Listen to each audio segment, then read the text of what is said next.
You've been told for years to swap butter for vegetable oil, but what if I told you that you've been doing the exact opposite for decades? Today, we're breaking down why one is your ally, and the other could be a silent health destroyer. Get ready, this will change your diet forever. Most vegetable oils, like soybean or corn oil, are highly processed. They are extracted using extreme heat and chemicals, making them prone to oxidation. When you cook with them, they can release harmful compounds that trigger inflammation in your body. This isn't just about calories, it's about the chemical damage you're adding to every meal. Now, butter. It's a stable, natural fat that has nourished humans for thousands of years. Because of its saturated fat structure, butter is highly resistant to heat, meaning it doesn't break down or oxidize nearly as easily as seed oils. It provides essential fat-soluble vitamins like A, D, and K2, which are crucial for your heart and bone health.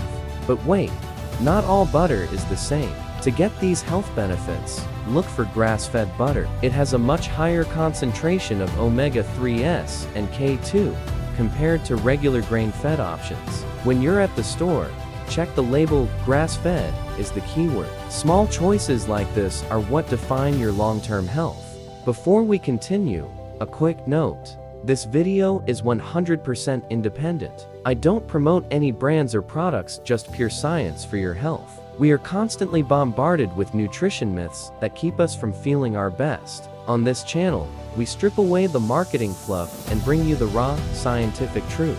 If you value your health and don't want to fall for the next diet trap, hit that subscribe button now. Join the Truths community. Stay informed, stay healthy. Before you go, I want to hear from you. Which food myth should we destroy next? Should we dive into the real truth about red meat, white rice, or perhaps the impact of chocolate on your brain? I'm here to build this show around your questions and the topics you're curious about.